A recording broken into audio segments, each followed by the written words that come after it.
Astro ഹീലിംഗിൻ്റെ പുതിയൊരു എപ്പിസോഡിലേക്ക് എല്ലാവർക്കും സ്വാഗതം. വർഷങ്ങളായിട്ട് നിങ്ങളൊരു നീതിക്കായിട്ട് കാത്തിരിക്കുകയാണെങ്കിൽ നിങ്ങളിലേക്ക് വലിയ ഒരു ന്യായം കടന്നു വരാനിരിക്കുന്നു. ഈ ഒരു സമയത്ത് ഈ ഒരു സന്ദേശം ആവശ്യമുള്ള വ്യക്തികൾക്ക് വേണ്ടിയിട്ടുള്ളതാണ് ഈ ഒരു റീഡിങ്. അപ്പം നമുക്ക് റീഡിങ്ങിലേക്ക് പോകാം. ഇവിടെ ആഴ്ചകളല്ല, മാസങ്ങളല്ല, വർഷങ്ങളായിട്ട് ജസ്റ്റിസിന് വേണ്ടിയിട്ട് അല്ലെങ്കിൽ ഒരു നീതിക്ക് വേണ്ടിയിട്ട് കാത്തിരിക്കുന്ന വ്യക്തികളുടെ എനർജി കാണുന്നു. അതുപോലെ നിങ്ങളിൽ ചില കോർട്ട് കേസുമായിട്ടൊക്കെ ബന്ധപ്പെട്ട് കിടക്കുന്നുണ്ട്. അവിടെ നിന്നും നല്ല ഒരു മറുപടി അല്ലെങ്കിൽ നിങ്ങൾക്ക് അനുകൂലമായിട്ടുള്ള ഒരു വിധി ലഭിക്കുന്നതിനായിട്ട് നിങ്ങൾ കാത്തിരിക്കുന്നുണ്ട്. നിങ്ങളിൽ ചിലർ മരണകരമായിട്ടുള്ള അല്ലെങ്കിൽ അങ്ങനെ ഒരു സാഹചര്യത്തിൽ കൂടെ പോലും കടന്നു പോയി എന്ന് എനിക്ക് കാണുന്നു. ചില വ്യക്തികൾ നിങ്ങളെ വിഡ്ഢിയാക്കിയിട്ടുണ്ട് എന്ന് കാണാം. നിങ്ങൾക്ക് താങ്ങാൻ കഴിയുന്നതിലും അപ്പുറം ചില വ്യക്തികൾ നിങ്ങളെ ചീറ്റ് ചെയ്തു. നിങ്ങളിൽ ചിലരുടെ റിലേഷൻഷിപ്സ് ഇവിടെ അവസാനിച്ചു പോയതായിട്ട് കാണാൻ കഴിയുന്നു. ഒരു ലേഡി, ഒരു മദർ ഫിഗറിലുള്ള ഒരു സ്ത്രീ കാരണം നിങ്ങളിൽ ചിലർ മരണതുല്യമായ സാഹചര്യത്തിൽ കൂടി കടന്നു പോകേണ്ടി വന്നു എന്ന് കാണുന്നു. ഒരു സ്ത്രീ കാരണം ചിലരുടെ റിലേഷൻഷിപ്പ് ഇവിടെ അവസാനിച്ചു പോയി എന്ന് കാണാം. നിങ്ങളിൽ ചിലർ സൂയിസൈഡ് ചെയ്താലോ എന്ന് വരെ ചിന്തകൾ നിങ്ങളിൽ ഉണ്ടായിട്ടുള്ളതായി കാണാം. ഒരു ഹെവി ആയിട്ടുള്ള നെഗറ്റീവ് എനർജി എനിക്ക് കാണാൻ സാധിക്കുന്നു. ജീവിതം മുന്നോട്ട് പോകാതെ സ്റ്റക്കായി നിൽക്കുന്ന ചില വ്യക്തികളെ കാണാം. ഇത്രയധികം ബ്ലാക്ക് ആയിട്ടുള്ള അല്ലെങ്കിൽ ഡാർക്കായിട്ടുള്ള നെഗറ്റീവ് എനർജി, നിങ്ങളിൽ ചിലർ മാജിക്കിൽ പെട്ട് കിടക്കുന്നതായ ഒരു എനർജി എനിക്കിവിടെ സെൻസ് ചെയ്യാൻ കഴിയുന്നു. ചില വ്യക്തികളുടെ കണ്ണ് മൂടിക്കെട്ടിയതുപോലെ ഒരു എനർജി. ദാമ്പത്യ ജീവിതവുമായിട്ട് ബന്ധപ്പെട്ട ഒരുപാട് പേര് നീതിക്കായിട്ട് കാത്തിരിക്കുന്നു എന്ന് കാണുന്നുണ്ട്. നിങ്ങളിൽ ചിലർ നിങ്ങളുടെ മദർ ഇൻ ലോ അല്ലെങ്കിൽ സിസ്റ്റർ ഇൻ ലോ അല്ലെങ്കിൽ ഒരു ഫീമെയിൽ ഫിഗറിൻ്റെ കാരണം കൊണ്ട് പ്രശ്നത്തിൽ ഇന്നും കിടക്കുന്നുണ്ട്. ആ ഒരു വ്യക്തി കാരണം നിങ്ങളുടെ റിലേഷൻഷിപ്പിൽ പോലും പ്രശ്നമുണ്ടായതുപോലെ കാണുന്നു. നിങ്ങൾ ഒരുപാട് കരഞ്ഞു, നിങ്ങളുടെ കണ്ണുനീര് ഭഗവാന്റെ മുൻപിൽ അർപ്പിച്ചു. ഇനിയും എത്രമാത്രം കരയും? കൂടുതലും ഇന്ന് കിട്ടുന്ന എനർജി മാരേജ് ലൈഫുമായിട്ട് ബന്ധപ്പെട്ട് അല്ലെങ്കിൽ ഒരു കപ്പിൾസുമായിട്ട് ബന്ധപ്പെട്ടതാണ്. രാത്രിയും പകലും എന്നില്ലാതെ നിങ്ങൾ പ്രാർത്ഥിക്കുന്നതായിട്ട് കാണാം. എൻ്റെ കൂടെ ഉണ്ടായ ഈ ഒരു അനീതി മാറി എനിക്ക് ന്യായം ലഭിക്കണേ എന്ന് നിങ്ങൾ പ്രാർത്ഥിച്ച ഒരുപാട് ദിനവും രാത്രിയും ഉണ്ടായിരുന്നു. ദിനം എന്നില്ല അല്ലെങ്കിൽ ദിവസം എന്നില്ല, രാത്രി എന്നില്ലാതെ നിങ്ങൾ പ്രാർത്ഥിക്കുന്നതായിട്ട് കാണുന്നു. ഭഗവാനോട് അപേക്ഷിച്ചതായിട്ട് കാണുന്നു. ജസ്റ്റിസ് നൽകൂ എന്ന് നിങ്ങൾ അപേക്ഷിച്ചതായി കാണുന്നു. അതുപോലെ ഒരു പുതിയ തുടക്കമുണ്ടാക്കാൻ വേണ്ടിയിട്ട് നിങ്ങളിൽ ചിലർ ഒരുപാട് തവണ ശ്രമിക്കുകയും ചെയ്തു. അതായത് ആ ഒരു ടോക്സിക് ആയിട്ടുള്ള ബന്ധത്തിൽ നിന്നും അല്ലെങ്കിൽ ആ ഒരു ടോക്സിക് ആയിട്ടുള്ള സാഹചര്യത്തിൽ നിന്നും പുറത്ത് കടക്കാനായിട്ട് നിങ്ങൾ പലതവണ ശ്രമം നടത്തി. പക്ഷേ എങ്കിലും നിങ്ങൾ വീണ്ടും പുറകോട്ട് തിരിഞ്ഞ് നിങ്ങൾക്ക് ആ ഒരു നീതി ലഭിക്കുന്നതിന് വേണ്ടിയിട്ട് നിങ്ങൾ ആഗ്രഹിക്കുന്നുണ്ട്. അവിടെ ഈ ഒരു നീതി ലഭിക്കാത്തത് കാരണം സ്റ്റക്കായി നിൽക്കുന്നുണ്ട്. കാരണം 100% നിങ്ങളോട് അനീതിയാണ് അവർ കാണിച്ചത്. അതുപോലെ ഇവിടെ വീൽ ഓഫ് ഫോർച്യൂൺ കാണിക്കുന്നത് നിങ്ങൾക്ക് ഒരു വലിയ നീതി ലഭിക്കും എന്ന് തന്നെയാണ്. നിങ്ങളെ സന്തോഷിപ്പിക്കുന്ന, നിങ്ങൾക്ക് സമാധാനം നൽകുന്ന തരത്തിലുള്ള ഒരു നീതി, ന്യായമൊക്കെ നിങ്ങൾക്ക് ലഭിക്കും എന്ന് തന്നെയാണ് കാണുന്നത്. കാരണം ആരോ ഒരാൾ നിങ്ങളെ മരണത്തിൽ വരെ, അങ്ങനെ ഒരു ചിന്തയിൽ വരെ നിങ്ങളെ എത്തിച്ചു. അതൊക്കെ കൊണ്ട് തന്നെ നിങ്ങൾക്ക് ലഭിക്കാൻ പോകുന്ന ആ ഒരു ജസ്റ്റിസ് എന്ന് പറയുന്നത് വലുതായിരിക്കും. മരിക്കണോ ജീവിക്കണോ എന്നുള്ള ഒരു അവസ്ഥയിൽ കൂടി കടന്നു പോയിട്ടുള്ള ചില വ്യക്തികളുടെ എനർജി കാണാം. രാത്രി എന്നില്ല, പകലെന്നില്ല, കണ്ണുനീര് നിങ്ങൾ പൊഴിച്ചു. കരഞ്ഞ് നിങ്ങളുടെ കണ്ണുനീര് വറ്റിയ ദിനങ്ങളുണ്ടായി നിങ്ങളുടെ ജീവിതത്തിൽ. ദിവസവും പ്രാർത്ഥനയിൽ മാത്രം കഴിച്ചു കൂട്ടിയ ചില വ്യക്തികളെ കാണാം.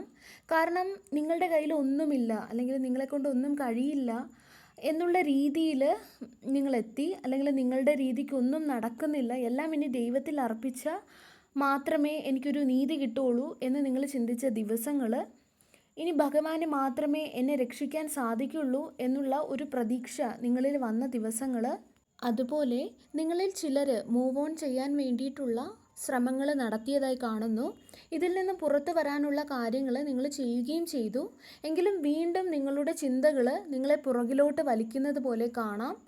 പല സംഭവങ്ങളും നിങ്ങളിലുണ്ടാക്കിയ ആ ഒരു ട്രോമ, അതിൽ നിന്നുണ്ടായ ഓർമ്മകൾ നിങ്ങളെ പുറകിലോട്ട് വലിക്കുന്നത് പോലെ ഈ പ്രവൃത്തികൾ ചെയ്ത വ്യക്തികൾക്ക് എന്ന് ഒരു തിരിച്ചറിവുണ്ടാകും, അല്ലെങ്കിൽ ആ തെറ്റുകൾ അവരെന്ന് മനസ്സിലാക്കും, എന്ന് എനിക്കൊരു ന്യായം കിട്ടും എന്നൊക്കെ ചിന്തിക്കുന്ന വ്യക്തികൾ, അതുപോലെ മരിക്കാൻ പോലും എനിക്ക് തോന്നലുണ്ടാക്കിയ, അല്ലെങ്കിൽ എൻ്റെ ജീവിതത്തിൽ ഇനി ഒരു നന്മയും ഇല്ല, ഉണ്ടാകില്ല എന്നെന്നെ ചിന്തിപ്പിക്കാനായിട്ട് പ്രേരിപ്പിച്ച ആ വ്യക്തികൾക്ക് എന്ന് ഒരു ജഡ്ജ്മെൻ്റ് ഉണ്ടാകും എന്ന് കാത്തിരിക്കുന്ന ചില വ്യക്തികളെ എനിക്ക് കാണാം.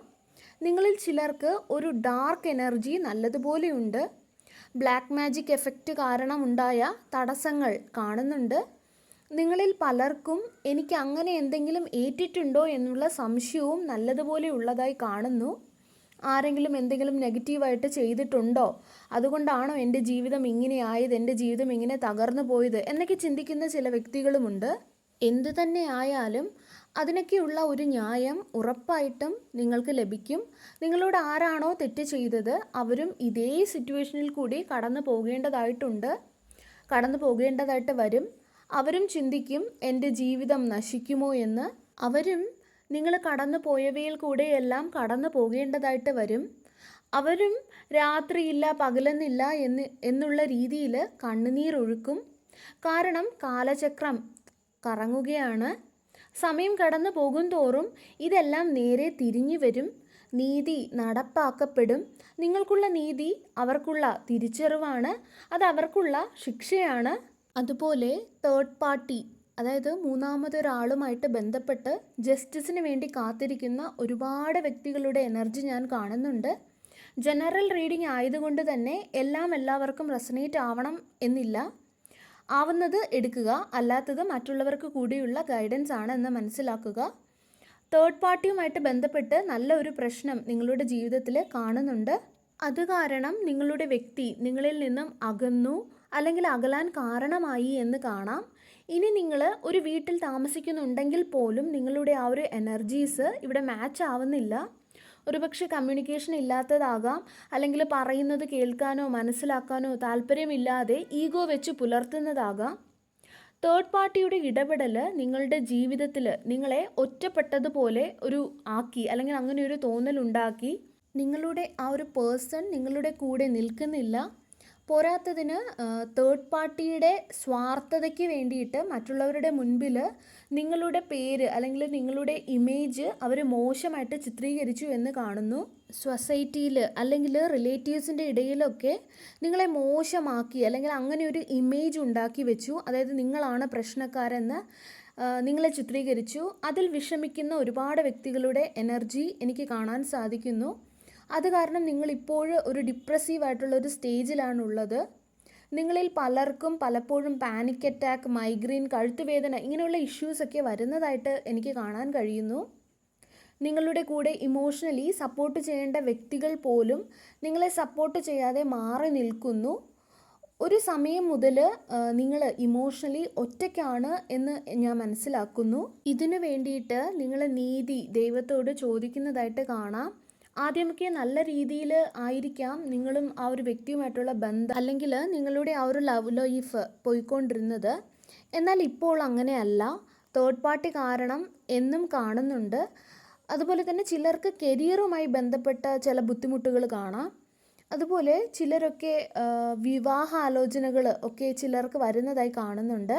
എന്നാൽ അത് പകുതി വെച്ച് മുടങ്ങി പോകുന്നതായിട്ടും കാണുന്നുണ്ട്. ചില വ്യക്തികളുടെ ഇടപെടൽ, ചില വ്യക്തികൾ അത് മുടക്കുന്നതായിട്ടൊക്കെ കാണുന്നുണ്ട്. അതിനു വേണ്ടിയിട്ടും ജസ്റ്റിസ് ചോദിക്കുന്ന വ്യക്തികളുടെ എനർജി കാണാം. അതുപോലെ നിങ്ങളിൽ ചിലർ വിദേശത്ത് ജോലിക്കോ അല്ലെങ്കിൽ പഠിക്കാനൊക്കെ പോകാൻ വേണ്ടിയിട്ട് ആഗ്രഹിക്കുന്നു, അല്ലെങ്കിൽ ശ്രമിക്കുന്നതായിട്ട് കാണുന്നുണ്ട്. അവിടെയും ഒരു തടസ്സം, വിസ ശരിയാവുന്നില്ല, അങ്ങനെ കുറച്ച് തടസ്സങ്ങൾ കാണുന്നുണ്ട്. എന്തുകൊണ്ട് എൻ്റെ പ്ലാനുകളെല്ലാം ഫെയിലായി പോകുന്നു എന്നൊക്കെ ചിന്തിച്ച് ജസ്റ്റിസ് ചോദിക്കുന്ന വ്യക്തികളെ കാണാം. നിങ്ങളിൽ ചിലർക്ക് നന്നായി ഉറങ്ങാൻ സാധിക്കുന്നില്ല. ഒരു 2-3 മണിക്കൊക്കെ ഉറക്കം ലഭിക്കുന്നില്ല എന്ന് കാണാം. എന്നാൽ നിങ്ങൾ മാനസികമായിട്ടും ശാരീരികമായിട്ടും വളരെയധികം തളർന്ന അവസ്ഥയിലാണ് ഉള്ളത്. ചിലർക്ക് തങ്ങളുടെ എനർജി നഷ്ടപ്പെട്ടതുപോലെ, അല്ലെങ്കിൽ മറ്റാരുടെയോ എനർജി നിങ്ങളിൽ സ്റ്റക്കായി കിടക്കുന്നത് പോലെ, മാജിക് പോലുള്ള കാര്യങ്ങളിലൂടെ എനർജി മുൻപ് പറഞ്ഞതുപോലെ അങ്ങനെയൊക്കെ കാണുന്നുണ്ട്. അതുപോലെ ചിലർ കുടുംബപരമായിട്ടുള്ള സ്വത്ത് തർക്കത്തിലൊക്കെ പെട്ട് കിടക്കുന്നതായി കാണാം. അതിനൊക്കെ വേണ്ടിയിട്ട്, ഒരു നീതിക്ക് വേണ്ടിയിട്ട് കാത്തിരിക്കുന്നുണ്ട്. സാമ്പത്തികമായിട്ടുള്ള ഒരു സ്റ്റക്ക്, പ്രത്യേകിച്ചും ജോലി നഷ്ടമോ അങ്ങനെയുള്ള, അതായത് ഒരു ഇൻകം സോഴ്സ് നഷ്ടപ്പെട്ടത് പോലുള്ള ചില വ്യക്തികളുടെ എനർജി കാണാം. അതായത് മുൻപ് നല്ല രീതിയിൽ, അതായത് തെറ്റില്ലാത്ത രീതിയിൽ ഉണ്ടായിരുന്ന ആ ഒരു ഇൻകം സോഴ്സ് നഷ്ടപ്പെട്ടതുപോലെ, അല്ലെങ്കിൽ ആരുടെ കണ്ണ് പെട്ടോ, അല്ലെങ്കിൽ ആരാണ് ഇങ്ങനെ കണ്ണ് ഇട്ടത് എന്നുള്ള ഒരു ചിന്തയിലൊക്കെ കഴിയുന്ന ചില വ്യക്തികളെ കാണുന്നുണ്ട്. ഫിനാൻഷ്യൽ ബ്ലോക്സിന് വേണ്ടിയിട്ട്, ന്യായത്തിന് വേണ്ടിയിട്ട് കാത്തിരിക്കുന്ന ചില വ്യക്തികളെ കാണാം. എന്ത് തന്നെ ആയാലും നിങ്ങൾക്കുള്ള ന്യായം നിങ്ങൾക്ക് ലഭിക്കുക തന്നെ ചെയ്യും.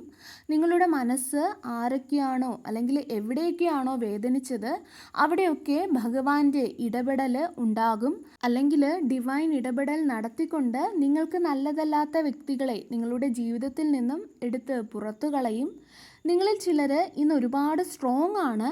നിങ്ങൾക്ക് ഇന്ന് മറ്റാരുടെയും സപ്പോർട്ടൊന്നും വേണ്ട, അങ്ങനെയുള്ളൊരു ധൈര്യം നിങ്ങളിൽ ഉണ്ടായിട്ടുണ്ട്. എൻ്റെ കൂടെ ഭഗവാനുണ്ട് എന്നുള്ള ഒരു ചിന്ത ഉണ്ടായിട്ടുണ്ട്. നിങ്ങളുടെ ഉള്ളിൽ വന്ന അല്ലെങ്കിൽ ഉണ്ടായ ആ ഒരു പവർ നിങ്ങൾക്കുള്ള ജസ്റ്റിസാണ്. അതുപോലെ കോർട്ട് കേസിൽ പെട്ടുകിടക്കുന്ന വ്യക്തികൾക്ക് അവിടെ നിങ്ങൾക്ക് അനുകൂലമായിട്ടുള്ള അല്ലെങ്കിൽ നിങ്ങൾക്ക് സന്തോഷം ലഭിക്കുന്ന വാർത്തകൾ ലഭിക്കുമെന്ന് കാണാൻ സാധിക്കുന്നു. നിങ്ങളിൽ നിന്നും പോയ വ്യക്തികൾ തിരിച്ച് വീണ്ടും നിങ്ങളെ കോണ്ടാക്റ്റ് ചെയ്യുമെന്ന് കാണാം. ഇത് നിങ്ങളിൽ ചിലർക്കുള്ള ജസ്റ്റിസാണ്. കാരണം തേർഡ് പാർട്ടിയുടെ മാനിപ്പുലേഷനിൽ പെട്ടുകിടന്ന വ്യക്തികൾക്ക് ഒരു റിയലൈസേഷൻ ഉണ്ടാകുന്നതാണ്. അതുപോലെ തന്നെ കല്യാണം നോക്കുന്ന വ്യക്തികൾക്കൊക്കെ 4 മാസത്തിനുള്ളിൽ നിങ്ങൾക്ക് എല്ലാ രീതിയിലും അനുയോജ്യമായിട്ടുള്ള വ്യക്തികളുടെ പ്രപ്പോസൽസ് വരുന്നതായിട്ട് കാണുന്നു. ആ വിവാഹം അല്ലെങ്കിൽ ആ ഒരു വിവാഹ ജീവിതം നല്ലതായിരിക്കും, ഐശ്വര്യവും സമൃദ്ധിയും ഒക്കെ നിറഞ്ഞതായിരിക്കും. അതുപോലെ തേർഡ് പാർട്ടി നിങ്ങളുടെ ജീവിതത്തിൽ നിന്നും ദൂരെ പോകും. കാരണം ഇവിടെ നമുക്ക് ഡെത്ത് കാർഡ് ആണ് വന്നത്. അവർക്ക് വളരെയധികം ഇമോഷണലി നഷ്ടമുണ്ടാകും. നിങ്ങളുടെ ജീവിതത്തിൽ വീണ്ടും വരാൻ ഒരുപാട് ശ്രമിക്കും. പക്ഷേ ഇപ്പോൾ നിങ്ങൾ ഈ സമയത്ത് വളരെ സ്ട്രിക്റ്റ് ആയിട്ടുള്ള ഒരു എനർജിയിലാണ് നിൽക്കുന്നത്. അതുകൊണ്ട് തന്നെ നിങ്ങളുടെ ജീവിതത്തിൽ ഇനി നിങ്ങൾ ഒരു തരത്തിലുള്ള ടോക്സിക് ആയിട്ടുള്ള വ്യക്തികളെയോ ടോക്സിക് ആയിട്ടുള്ള സാഹചര്യങ്ങളെയോ ടോക്സിക് ആയിട്ടുള്ള റിലേഷൻഷിപ്പിനോ ഇനി നിങ്ങൾ നിങ്ങളുടെ ജീവിതത്തിൽ കടക്കാൻ അനുവദിക്കില്ല എന്ന് കാണാം. നിങ്ങളെ സംബന്ധിച്ചിടത്തോളം നിങ്ങൾ കരുതുന്നത് മതി, ഇനിയൊന്നും വേണ്ട എന്നാവാം. അതുപോലെ ഡിവോഴ്സ് കേസൊക്കെ ആയിട്ട് നടക്കുന്നവർക്ക് തേർഡ് പാർട്ടി സിറ്റുവേഷൻ കാരണം അവിടെ ഒരു സ്പിരിച്വൽ റീയൂണിയൻ നടക്കുന്നതായിട്ട് കാണുന്നു. ഇമോഷണൽ ഹാപ്പിനെസ് നിങ്ങളിലേക്ക് തിരിച്ചു വരുന്നതായി കാണുന്നു. അതുപോലെ ചില വ്യക്തികൾ സ്ഥലം മാറുന്നതായിട്ട് അല്ലെങ്കിൽ താമസിച്ചിരുന്ന സ്ഥലത്ത് നിന്നും വേറെ സ്ഥലത്ത് പോയി താമസിക്കുന്നതായിട്ടൊക്കെ കാണാം. അതുപോലെ പ്രോപ്പർട്ടിയുമായിട്ട് ബന്ധപ്പെട്ട തർക്കങ്ങൾ കുറച്ച് സമയം എടുത്തേക്കാം, കുറച്ച് സമയം കൂടുതൽ എടുത്തേക്കാം. പക്ഷേ അത് സോൾവ് ആകും, അല്ലെങ്കിൽ ജസ്റ്റിസ് നിങ്ങൾക്ക് ഫേവറായി തന്നെ വരും എന്നുള്ളത് കാണുന്നുണ്ട്. അതുപോലെ ആരെങ്കിലും വളരെ മോശമായിട്ടുള്ള, വളരെ വേഴ്സ്റ്റ് ആയിട്ടുള്ള ഒരു ടൈമിൽ കൂടെ ഇപ്പോഴും കടന്നു പോകുകയാണ്, അത് ഇതുവരെ കടന്നിട്ടില്ല എങ്കിൽ നിങ്ങൾ ഓർക്കുക, ഇനിയും കുറച്ച് സമയം കൂടെയുള്ളൂ. അത് സഹിച്ചാൽ മതി. കാരണം ഇതെല്ലാം മാറാൻ പോകുന്നു. നിങ്ങൾ വിഷമം തോന്നുന്ന സമയത്ത് നിങ്ങൾക്ക് കൂട്ടിനായിട്ട് ഏഞ്ചൽസിനെ വിളിക്കാം. നിങ്ങൾ സ്നേഹിക്കുന്ന വ്യക്തികൾക്ക് നിങ്ങൾ വളരെ പ്രഷ്യസ് ആണ് എന്ന് നിങ്ങൾ മനസ്സിലാക്കുക. സർവേശ്വരൻ്റെ എല്ലാവിധ അനുഗ്രഹങ്ങളും എല്ലാവർക്കും ഉണ്ടാകട്ടെ. വീണ്ടും ഒരു വീഡിയോയുമായി നമുക്ക് വീണ്ടും കാണാം. നന്ദി.